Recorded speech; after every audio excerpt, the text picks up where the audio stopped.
Merci de nous suivre sur l'ensemble de nos plateformes pour vous informer sur Prestige. Au sommaire de cette édition, les cheminots à la retraite réclament leur pension. Ce mercredi 18 janvier 2024, ils ont tenu un point de presse à la Société sénégalaise des chemins de fer. Troisième édition du symposium sur les sciences du développement durable. Ce symposium s'est tenu à l'École polytechnique de Thiès. L'objectif était d'aborder les enjeux économiques, environnementaux et sécuritaires de l'exploitation du pétrole.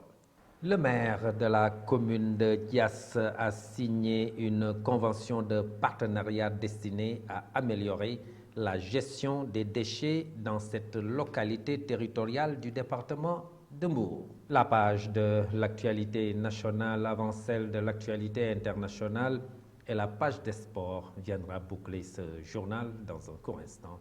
Le développement.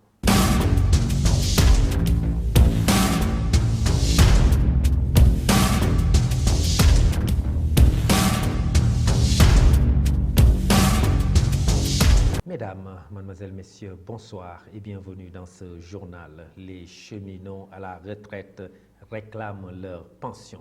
Ceci était une promesse de l'État depuis la Tabaski. Ce mercredi 18 janvier 2024, ils ont tenu un point de presse à la Société sénégalaise des chemins de fer. Le président des cheminots retraités, Ali Diallo, très frustré, nous livre ses pensées au micro de Aminata Sissé et de Seynabou Mbaw.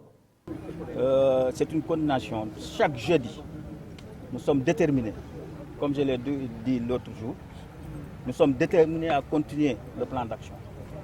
Nous allons le continuer sans jambage pour réclamer les dus appartenant aux travailleurs.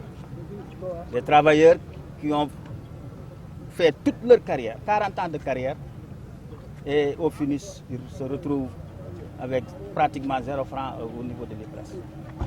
Ce que nous condamnons jusqu'à la dernière énergie. C'est la raison pour laquelle chaque jeudi, nous appelons les travailleurs devant, soit à la direction générale, comme aujourd'hui. Le jeudi prochain, Inch'Allah, nous irons à la gare. Tout ça, c'est pour alerter l'État. C'est pour alerter. Parce qu'on ne peut pas comprendre dans un pays, quand le président de la République donne des ordres pour que ce dossier soit vidé, c'est un dossier tellement triste qu'il y a des camarades qui ont fait leur carrière et arrivés à l'IPRES, ils ne se trouvent pas là-bas. Non-identification. Il y a des camarades qui vraiment souffrent. Nous avons enregistré des malades. Nous avons beaucoup de malades. Nous avons des décès. Et ça ne peut pas continuer. C'est la raison pour laquelle nous appelons l'ensemble des cheminots, veuves et nos enfants, les orphelins. On les donne rendez-vous le jeudi prochain, Inch'Allah, à la gare de Thiès. Pour exiger l'État de remettre le droit des travailleurs. Il n'y a pas d'évolution. Le ministre des Finances ne nous a jamais appelés. Et c'est ce que nous dénonçons jusqu'à la dernière énergie. Parce que l'argent, nous ne commandons pas. C'est pour les travailleurs qui l'ont dignement travaillé et qu'au finish, ils n'arrivent pas à retrouver leurs fonds. Donc nous appelons le président de la République pour qu'il prête attention, oreille attentive aux revendications des anciens. Je vous le disais tout de suite dans le sommaire, la troisième édition du symposium sur les sciences du développement durable s'est tenue aujourd'hui à l'École polytechnique de Thiès. L'objectif de ce symposium était d'aborder les enjeux économiques, environnementaux et sécuritaires de l'exploitation du pétrole au Sénégal. Khadim Khan, ingénieur en électromécanique, revient sur les points essentiels de ce symposium. Nous l'écoutons, il est au micro de Mam Biram Sissegay et de Doudou Dieye. Je pense qu'une des parties sur lesquelles nous en avons discuté, il y a une lettre de politique de développement stratégique de l'énergie que le ministère a mise en place, et dans cette lettre, il y a des stratégies. Et l'une des stratégies, c'est la stratégie gas to power, comment utiliser les ressources pour produire l'énergie électrique. Senelec a dans cette même lancée, cette même logique, mettre en place un plan stratégique 2021-2025. Et dans ce plan stratégique-là, il est nécessaire de voir que l'utilisation du gaz va permettre de réduire fortement le coût du kilowattheure. Donc, ce qui permettra aux Sénégalais de ressentir une facture beaucoup plus légère par rapport aux factures qu'ils paient actuellement avec le combustible qu'on achète ailleurs. Quand nous aurons notre propre énergie, il y aura beaucoup de coûts qui tournent autour de l'énergie qui seront enlevés. L'État n'aura plus besoin de subventions de Sénélec. Et Sénélec aura assez de ressources pour permettre aux Sénégalais d'avoir non seulement beaucoup d'énergie, mais à moindre coût, avec une stabilité qui lui permettra d'utiliser pour faire son travail et aussi se mettre à l'aise. Mais les ressources qui ont été découvertes permettront de faire baisser fortement le coût du kilowattheure. Le plan stratégique qui est défini suivant 6 axes. Et parmi ces 6 axes, il y a des plans d'action qui ont été déjà mis en place. Déjà en 2021, on a commencé à convertir certaines centrales pour les préparer à recevoir le gaz. Il y a la stratégie de l'installation de nouvelles centrales qui vont être duales, des centrales qui peuvent soit fonctionner au combustible actuellement ou bien fonctionner au gaz. Il y a aussi le développement de nouvelles centrales qui sont des centrales solaires, avec même du stockage qui permettrait de permettre à un appoint d'énergie pendant la pointe pour éviter qu'il y ait des variations de fréquence. Sénélec s'est déjà préparé et a une bonne stratégie pour pouvoir répondre à l'appel, disons, du développement que cela va imposer de faire, avec beaucoup de stratégies qui sont déjà mises en place. Baba Ngom est un enseignant-chercheur en chimie et conférencier de ce symposium. Il revient sur l'utilité de ces journées scientifiques et appelle les populations à adhérer davantage à ces changements par rapport à ces énergies durables. Nous l'écoutons. Voilà, donc c'est un symposium que nous organisons annuellement. Et donc, comme je l'ai dit tout à l'heure, c'est la 3e édition. Et donc, c'est un cadre d'échange entre le monde professionnel et les universitaires. Et la plupart du temps, nous débattons, nous discutons des questions qui sont liées au développement durable. Par exemple, cette année-ci, on a 2 thématiques. Une thématique portant sur l'exploitation du pétrole au Sénégal. Voilà. Et une thématique portant sur l'assistement et le changement climatique. Donc, comme vous le voyez, si on parle de pétrole, donc c'est vraiment lié au développement durable. L'assainissement et le changement climatique aussi, voilà, donc c'est lié au développement durable. Donc, dans toutes les éditions, donc nous essayons de voir des questions brûlantes, voilà, pour en débattre entre les universitaires et le monde socio-professionnel. Donc, au niveau des universités quand même, en fait, il y a pas mal de travaux portant sur les questions de développement durable. Peut-être le problème que nous avons parfois, c'est un peu l'application. Donc c'est ça qui nous pose problème un peu. Ici, par exemple, à l'école polytechnique de Thiès, donc il y a pas mal de thématiques qui sont développées par les pairs sur les questions de développement durable. Je peux en citer par exemple 2 ateliers que nous allons développer, que nous allons animer ici dans le cadre de ce symposium. Il y a un atelier qui va porter sur l'incinération, la réduction de l'incinération des déchets solides à l'air libre. Il y aura aussi un atelier qui va porter sur l'assainissement et le changement climatique. Donc si vous prenez déjà la réduction de l'incinération des déchets à l'air libre, donc c'est lié au développement durable. Donc vous voyez, c'est sûr qu'en fait on va développer pas mal d'outils, on va faire des propositions, mais qu'en est-il pour l'application? Donc c'est ça qui nous pose problème. Voilà, parce que la plupart du temps, au niveau du monde socio-professionnel, quand même, il rencontre certains problèmes. Et donc nous, en tant qu'enseignants-chercheurs, nous essayons quand même de proposer des solutions. Et donc ce symposium va nous permettre de débattre sur ces questions-là, d'identifier les problèmes et maintenant de proposer des axes de recherche sur ces problèmes-là et dans le futur de proposer des solutions. Et puis le directeur général de la Société nationale de gestion intégrée des déchets, la Sonaget, Mass Thiam, et le maire de la commune de Diass, Mamadou Ndione, ont signé mercredi une convention de partenariat destiné à améliorer la gestion des déchets dans cette collectivité territoriale du département de Mbour. Le directeur général de la Sonaget, Mass Thiam, se dit très satisfait de ce partenariat. Je vous propose de le suivre. Il y a eu un préalable absolu. Il a demandé à embrasser les stratégies que la Sonaget voudrait développer dans le cadre de la gestion des déchets et de l'économie circulaire. Et c'est sur cette base qu'il a proposé à son conseil municipal d'autoriser la réalisation de 38 points de regroupement normalisés au niveau de la commune de Diass. Ce qui positionne la commune de Diass comme la première commune du Sénégal en termes d'accès aux infrastructures de gestion de déchets. Parce qu'on a à peu près 200 et quelques PRN aujourd'hui sur l'ensemble du territoire national. Donc si aujourd'hui les citoyens de la commune de Diass ont accès à 38 infrastructures de ce type, on peut raisonnablement penser qu'on a le meilleur taux de couverture d'accès au PRN dans la commune de Diass. Donc monsieur le maire, soyez-en remerciés.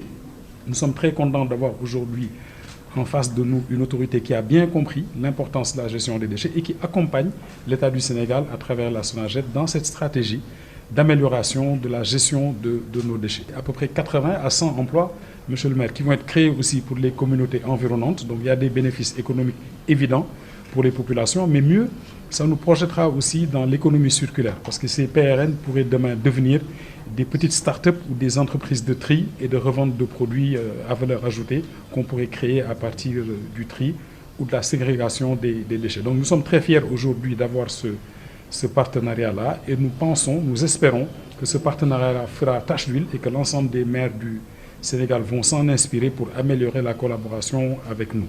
Parce que c'est une convention unique. Habituellement, on signe des conventions avec les collectivités territoriales pour la gestion du matériel de nettoiement.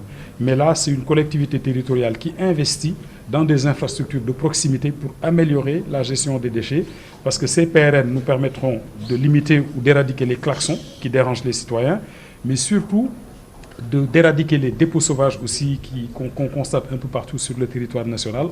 À rappeler que la cérémonie de signature s'est déroulée dans les locaux de la Direction générale de la SONAGED à Dakar. Le maire de Diass, Mamadou Ndione, a insisté sur l'importance de travailler en synergie dans ce secteur sur la base des orientations stratégiques de l'État mises en œuvre par la SONAGED.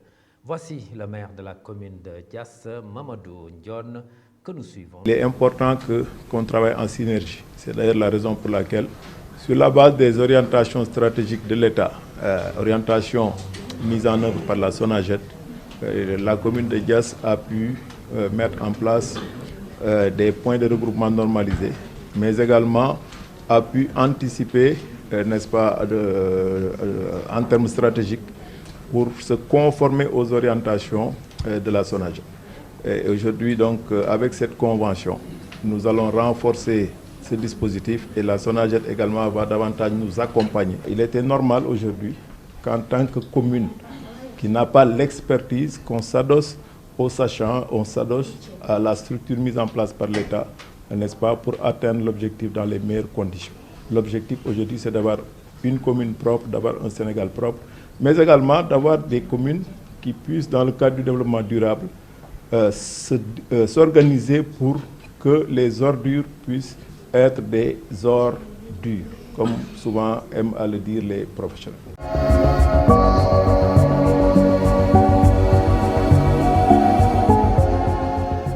Et dans la page de l'actualité nationale présidentielle 2024, Khalifa Sall choisit Barthélémy Diaz comme directeur de campagne. La page de l'actualité nationale, c'est avec Mame Biram Cissé Gaye.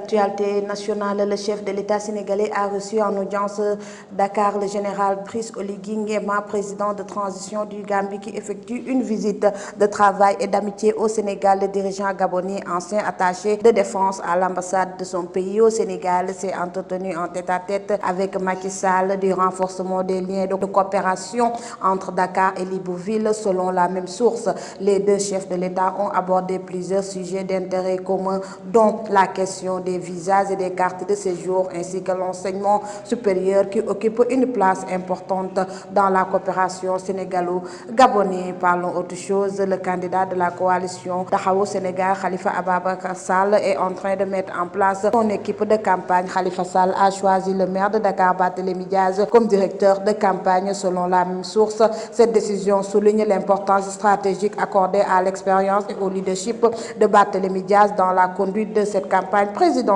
Terminons avec Colline Faye, la ressortissante française qui a été arrêtée au Sénégal est libre. Selon son avocat, Maître Khourey Chiba, elle a été libérée à la Cloche des Bois et expulsée du territoire national par arrêté du ministre de l'Intérieur. C'est à l'insu de ses avocats. La jeune femme de 26 ans était accusée, entre autres, de complot contre l'autorité de l'État et actes ou manœuvres de nature à compromettre la sécurité publique. Elle avait été de nouveau inculpé la semaine dernière pour tentative de sortie irrégulière d'une correspondance. C'était tout pour l'actualité nationale.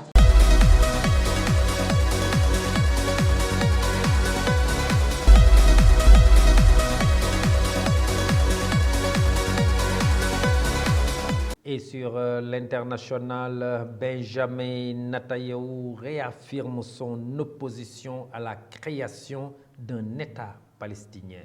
C'est un rapide survol.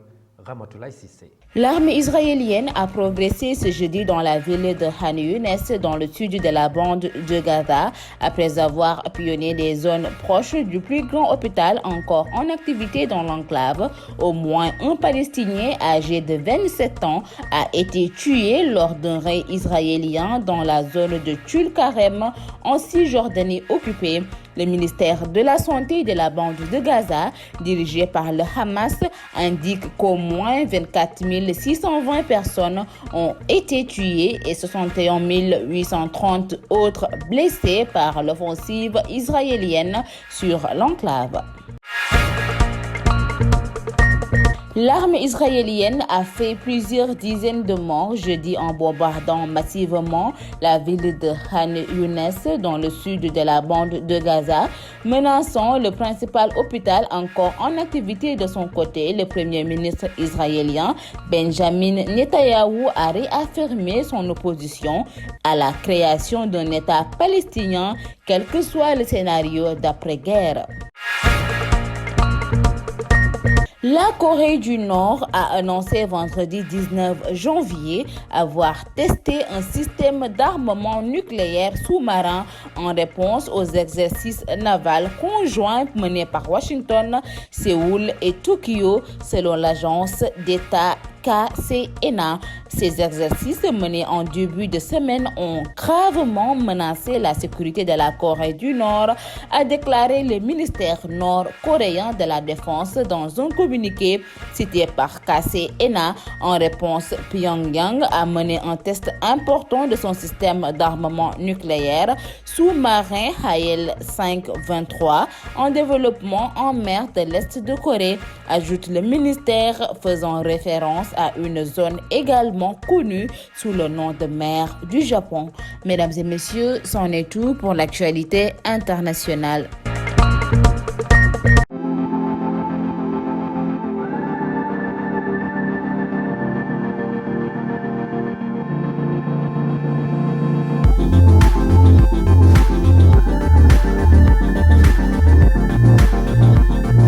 Dans la page de l'actualité sportive, nous parlerons de lutte avec ce combat Tapha Tine Balla Gaye 2 qui est déjà ficelé, mais aussi de la Coupe d'Afrique des Nations 2023. Salah sort sur blessure pendant Égypte-Ghana. La page de l'actualité sportive, c'est avec Adi Aramsek. Actualité sportive, basketball, l'année 2024 ayant débuté, les Jeux Olympiques sont plus que jamais dans toutes les têtes finalistes malheureuses du dernier Afro-Basket. L'équipe nationale féminine du Sénégal va participer au tournoi qualificatif des Jeux Olympiques d'Anvers en Belgique du 8 au 11 février prochain. Les Lions vont tenter d'arracher un ticket qui leur rapprocherait de Paris 2024. Plus de 2 mois après sa nomination en remplacement de Moustapha Gueye, le sélectionneur espagnol Alberto Antuña Lille a donc dévoilé une liste de 12 joueuses pour prendre part à ce tournoi. On retrouve évidemment l'ossature Davis, championne d'Afrique Aya Traoré, Sierra Dilla ou encore Yacine Diop sont présents. Parlons à présent de lutte avec frappe, Tapha Tine et Balla Gaye 2 ficelés. À peine sorti des chocs Ama Baldé, Modou Lô, Tapha Tine, Eumeu Sène ou encore Bombardier Regret que les amateurs auront droit à un autre combat en mastodonte, à savoir Balla Gaye 2 et Tapha Tine. Une revanche entre le lion de Guédiawaye et le géant du Baol ficelé par Alborar Evans est fixé au 21 juillet 2024. Pour rappel, Tapha Tine, qui n'avait d'œil que pour la couronne de roi des arènes, a dû se rabattre sur Balla Gaye 2 puisque le roi des arènes Modou Lô s'est offert une pause pour quelques temps. Terminons cette note sportive en parlant de CAN 2023. Salah sort sur blessure pendant le match Égypte-Ghana. Mohamed Salah a quitté ses partenaires en plein match suite à une douleur ressentie au niveau de la cuisse gauche. Après une accélération sur un contre finalement avorté, les l'ailier de Liverpool a arrêté sa course. Il s'est directement assis sur la pelouse du stade de Félix Houphouët-Boigny d'Abidjan et a demandé son remplacement en soutenant l'arrière de la cuisse gauche. Reste désormais à connaître la gravité de sa blessure visiblement musculaire dont souffre le raid et à savoir si celle-ci est de nature à entraver la suite de la compétition. C'en est tout pour cette note sportive. Merci beaucoup Moussa Mbaye au cadrage et au montage. Merci Adji Aram Seck pour cette page sportive qui vient boucler ce journal. Merci de l'avoir suivi. Passez une excellente fin de soirée. Très bon week-end. Au revoir.